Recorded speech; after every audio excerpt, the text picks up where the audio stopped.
Hola a todos, estamos aquí con un nuevo vídeo de probabilidad que no esperaba ser, pero dada la situación actual lo voy a utilizar para corregir algunas actividades que teníamos pendientes y también pues sirve, claro está, para como contenido extra para profundizar en probabilidad, ya que se trata de dos ejercicios tipo examen. Pues vamos al primero de ellos. En el primero de ellos nos dan estos datos que tenemos en pantalla y nos piden en el primer apartado que calculemos la probabilidad de A intersección B.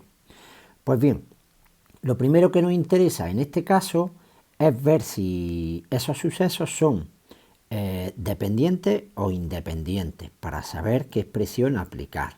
Pues bien, esos sucesos son dependientes. ¿Por qué sabemos que son dependientes? Porque la probabilidad de A con la condición de que ocurra B es diferente de la probabilidad de A, es decir, B influye en A, por tanto son dependientes. Como son dependientes, la probabilidad de A intersección B es igual a la probabilidad de B por la probabilidad de A condicionado B. Ambos datos los tenemos en el enunciado de partida. Bueno, mentira, la probabilidad de B no, pero es el contrario, ¿no?, del que tenemos en el enunciado, que es 0,6, lo contrario es 0,4, por tanto 0,4 por la probabilidad de A barra B, que sí la tenemos en el enunciado, y ese producto nos da pues 0,128. Nos piden ahora la probabilidad de A unión B. Pues como sabemos son sucesos compatibles, ya que como hemos calculado en el apartado anterior, la probabilidad de A intersección B es diferente de 0. Por tanto, ya sabemos qué expresión aplicar. La probabilidad de A, que la conocemos, más la probabilidad de B, que ya también la conocemos, 0,4, menos la probabilidad de A intersección B, calculada en el apartado anterior, simplemente operamos y tenemos 0,572. Nos preguntan ahora la probabilidad de A si sabemos que ha ocurrido el contrario de B. Pues bien, pues se trata de probabilidad condicionada. Por tanto, nos vamos a la expresión que corresponde y tenemos que es la probabilidad de A intersección contrario de B partido la probabilidad del contrario de B. Eso lo podemos ver en las expresiones matemáticas. Aquí la dificultad está en saber la expresión del numerador, que es la probabilidad de A menos la probabilidad de A intersección B. ¿De dónde sale esto? Pues recuerda que A no es A simplemente, sino que A incluye a A intersección B, pero también incluye a A intersección no B. O sea, es decir, en A están todos. Es como cuando decíamos que estudian inglés y francés. ¿Cuál es la probabilidad de estudiar inglés? Pues la probabilidad de los que estudian inglés y francés más la probabilidad de los que estudian inglés y no estudian francés. Pues de aquí sacaríamos el numerador.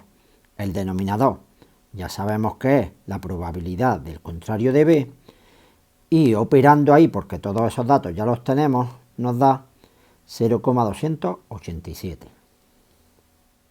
En este último apartado nos preguntan la probabilidad de B si sabemos con la condición de que haya ocurrido A.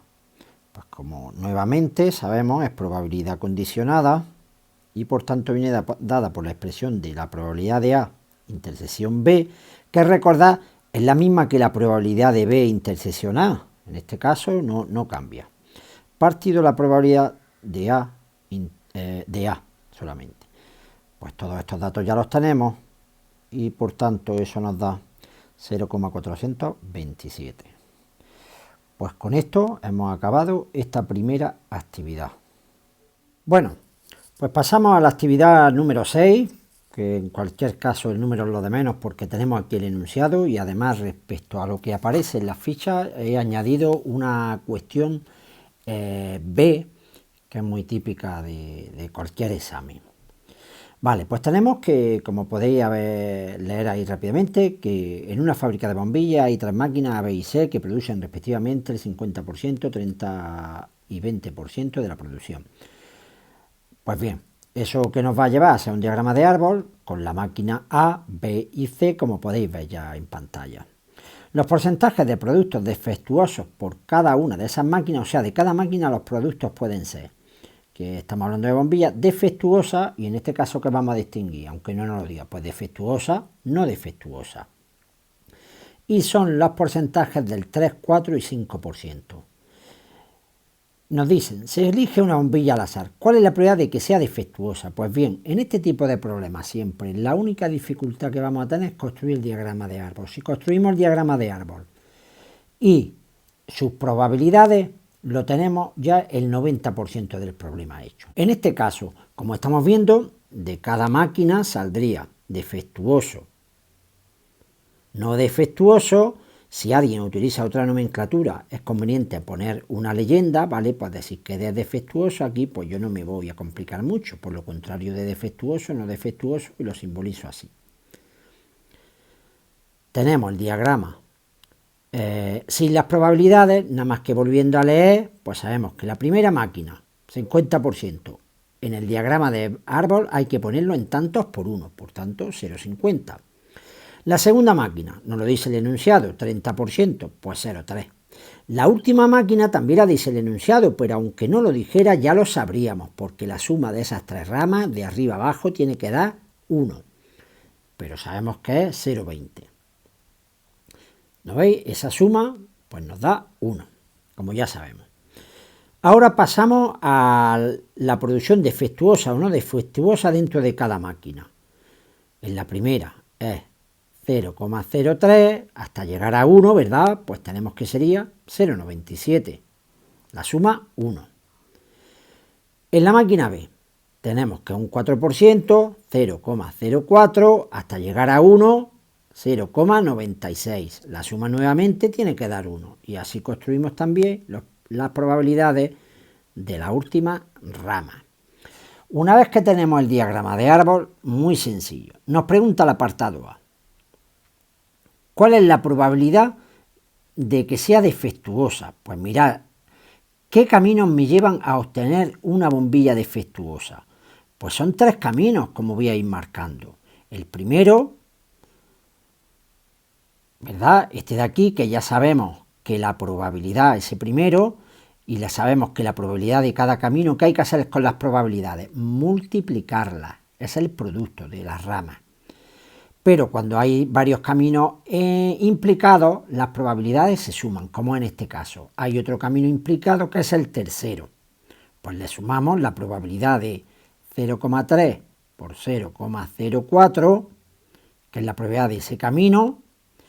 Y por último, tenemos el quinto camino, que también nos lleva a bombillas defectuosas, que sería 0,2 por 0,05, que es la probabilidad de ese camino que tenemos ahí marcado.